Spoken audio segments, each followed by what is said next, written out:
श्री शिवाय नमस्तुभ्यम दोस्तों, हर हर महादेव, जय महाकाल। मैं प्रतिभा शर्मा एक बार फिर से स्वागत करती हूँ आप सबका मेरे यूट्यूब चैनल पर। दोस्तों, सभी को पता है कि आंवला नवमी का बहुत ही विशेष दिन है, बहुत ही अच्छा दिन है ये। इस दिन जो भी आपका अच्छे कार्य करते हैं उनका आपको कई गुना फल प्राप्त होता है और बहुत जल्दी इसका लाभ मिलता है। कार्तिक माह में पड़ने वाला यह आंवला नवमी का दिन बहुत ही विशेष हो जाता है दोस्तों। और इस विशेष दिन पर जब भी आप कुछ भी अच्छा करते हैं, बहुत अधिक इसका आपको पुण्य प्राप्त होता है दोस्तों। आंवला नवमी पर जो है एक छोटा सा उपाय मैं आपके साथ शेयर करने वाली हूँ, जो कि है हरिहर महादेव के नाम से करना है आपको। हरिहर महादेव के नाम वाला यह उपाय कब करना है, कैसे करना है, ये जान लेते हैं। और साथ ही साथ मैं आपको एक और जो उपाय है वो बताने वाली हूँ, जो कि गुस्सा, क्रोध, बीमारी या किसी भी ऐसी बहुत सारी चीज़ें जो व्यक्ति के जीवन को परेशान करती हैं, इन चीज़ों के लिए है। तो इस वीडियो में मैं कुछ छोटे छोटे से उपाय, कुछ जानकारी आप सबके साथ शेयर करने वाली, जो कि आंवला नवमी के विशेष दिन पर आपको करना ही चाहिए दोस्तों। और अगर इन उपायों को आप करते हैं तो आपको जो है आपकी आयु बढ़ जाती है, आपका जीवन जो है वो सुख समृद्ध हो जाता है, खुशियों से भर जाता है और माँ लक्ष्मी की कृपा आपके ऊपर होती है, आपका घर धन धान्य से भरा रहता है। आंवला नवमी यानी आंवले का जो वृक्ष होता है वह पूजनीय माना गया है, आंवले के फल को जो है अमृत तुल्य माना गया है। तो आंवला नवमी के दिन विशेष करके आंवले के वृक्ष की पूजा की जाती है। और हरिहर महादेव वाला उपाय जो है वो मैं आपको बताने वाली दोस्तों। लेकिन उससे पहले अगर आप मेरे चैनल पर पहली बार आए हैं, मेरी आवाज़ पहली बार सुन रहे हैं, तो चैनल को आपको वीडियो को लाइक करना है, चैनल को सब्सक्राइब करना है और वीडियो को ज़्यादा से ज़्यादा लोगों तक शेयर कीजिएगा। चलिए बात कर लेते हैं पहले उपाय की, जो कि हरिहर महादेव वाला। क्या कुछ है इसमें देख लेते हैं। हरिहर महादेव वाला दीपक आपको कब जलाना है, कैसे जलाना है, मैं बताने वाली हूँ इस वीडियो में। तो सबसे पहले दोस्तों आपने लेने हैं मिट्टी के 2 दीपक। आप नए दीपक भी ले सकते हैं, पुराने यानी कि जो उपयोग में ले चुके हैं दिवाली से अब तक, किसी भी दिए का आप उपयोग ले सकते हैं। तो आपने लेने हैं मिट्टी के 2 दीपक और इसमें डालना है गाय का शुद्ध देसी घी, है ना। और ध्यान रखिएगा कि जो घी है वो आपका पिघला हुआ हो, ताकि दीपक आपका अच्छे से प्रज्वलित हो सके। अब हरिहर महादेव वाला क्यों है दोस्तों? क्योंकि हरि यानी कि नारायण और महादेव यानी कि भोलेनाथ, तो यहाँ दोनों का हम मिलन कराने वाले हैं। आज का जो दिन होता है, आंवला नवमी का दिन जो होता है, वो हरि और नारायण यानी कि हरि हमारे जो नारायण हैं और महादेव, हरिहर महादेव दोनों के मिलन का दिन होता है। और इस दिन आपने अगर ये 2 दीपक प्रज्वलित किए तो दोस्तों आपका भाग्य बदल जाएगा। मिट्टी के 2 दीपक लीजिएगा। एक दीपक के अंदर आपने रखनी है लंबी बत्ती और दूसरे दीपक के अंदर रखनी है हमें गोल बत्ती। दोस्तों ध्यान रखिएगा, बत्तियों का बहुत विशेष महत्व होता है। एक दीपक में लंबी बत्ती घी के साथ में और दूसरे दीपक में भी घी के साथ में गोल बत्ती रखनी। तो पहला दीपक जो लंबी बत्ती का है वो कहाँ जलाना है? वो जलाना है आपको अपने घर के बाहर। घर के बाहर मतलब यानी कि घर के आसपास जहाँ कहीं भी आंवला वृक्ष है, उस आंवले वृक्ष के नीचे शाम के समय आपको इस दीपक को जलाना है, जो कि लंबी पत्ती का घी का दिया है दोस्तों। आंवले वृक्ष के नीचे ले जाकर के आपको दीपक को जलाना है। ध्यान रखिएगा कि दीपक के नीचे हमेशा आसन देते हैं। आप चाहें तो काला तिल रख सकते हैं, चावल के कुछ दाने रख सकते हैं, अन्यथा आंवले वृक्ष की जो मिट्टी है आप उसके नीचे रख कर के, मतलब मिट्टी को रख करके फिर उसके ऊपर आप दीपक को रखिएगा। क्योंकि कभी भी दीपक को बिना आसन के नहीं रखा जाता, यानी कि जो दीपक है वो सीधा धरती पर नहीं रखा जाता है। एक छोटी सी जानकारी है जो मैं आपके साथ शेयर कर रही हूँ कि जो धरती माता है वो 2 चीज़ें सहन नहीं करती। एक तो वो जो लोग पैर पटक पटक कर चलते हैं, और दूसरा ये जो दीपक का जो वजन होता है, दीपक की जो आंच होती है, जब उसे बिना आसन के दीपक को ऐसी धरती पर रख कर जला दिया जाता है, वो धरती माता सहन नहीं कर पाती है।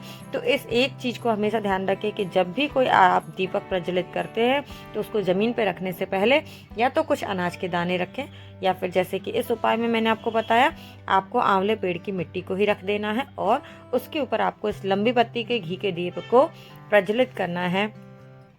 और ये दीपक आपको पता है लंबी बत्ती का है, आंवले वृक्ष के नीचे है, माँ लक्ष्मी को प्रसन्न करेगा, श्री हरि विष्णु को प्रसन्न करेगा। चलिए अब बात कर लेते हैं दूसरे, जो हमारा जो दूसरा दीपक है गोल बत्ती का, इसका क्या करना है।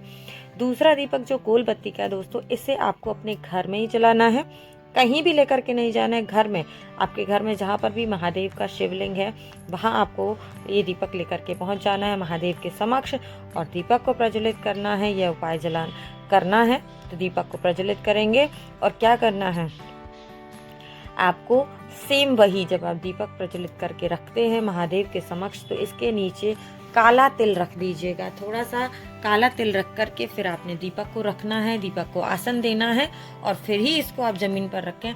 तो महादेव के समक्ष आपने दूसरा दीपक जला देना है, अपनी इच्छा अपनी मनोकामना कहते हुए और हरिहर महादेव का ओम नमो भगवते वासुदेवाय मंत्र का जाप करते हुए, विष्णु जी का लक्ष्मी जी का ध्यान करते हुए, महादेव के नाम का स्मरण करते हुए ये 2 दीपक अगर आपने आंवला नवमी के दिन प्रज्वलित कर लिए दोस्तों, तो आप मानिए कि आपके जीवन की हर समस्या दूर हो जाएगी। आपका जो है वो भविष्य बदल जाएगा, आपका जो है जीवन का दृश्य बदल जाएगा, सब कुछ बहुत अच्छा होगा आपके जीवन में।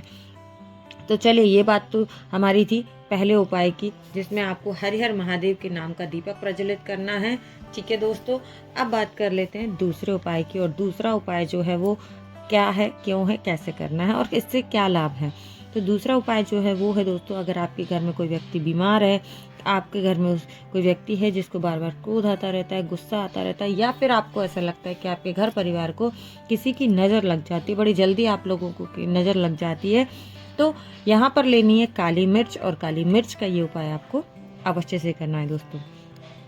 क्या करना है इस उपाय में? काली मिर्च का जो यह उपाय है दोस्तों, इसके लिए आपको लेनी है सिर्फ 11 काली मिर्च।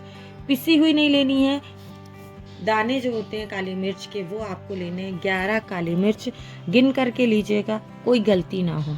और वह व्यक्ति जो आपके घर का गुस्सा करता है, क्रोधी स्वभाव का है, चिड़चिड़ापन है उसके अंदर में, उस व्यक्ति के ऊपर से, है ना, जो बीमार व्यक्ति है उस व्यक्ति के ऊपर से क्लॉकवाइज, यानी कि जिस दिशा में घड़ी घूमती है उस दिशा में आपको 11 काली मिर्च के दाने 11 बार घुमाने हैं।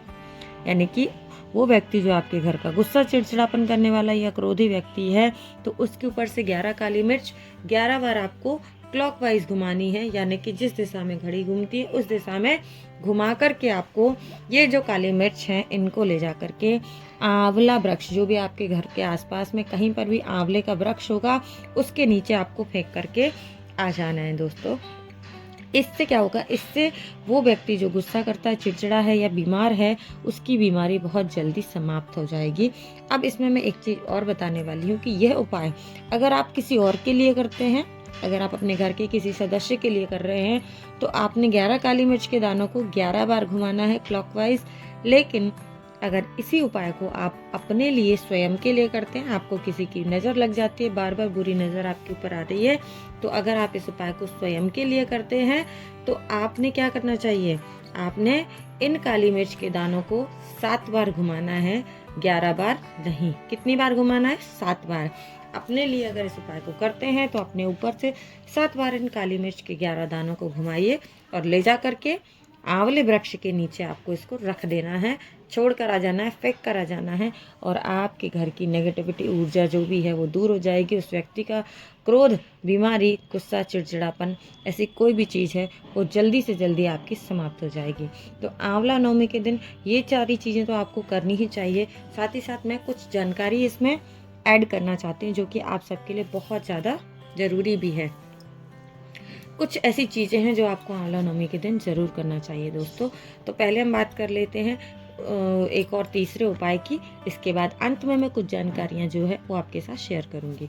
तो अब हमारा तीसरा उपाय जो है दोस्तों, वो भी आंवले वृक्ष के नीचे ही करना है, क्योंकि आंवला नवमी का दिन है तो सारे उपाय जो है वो आंवला वृक्ष के समीप ही होंगे, उसके नीचे ही आपको इसको करना है।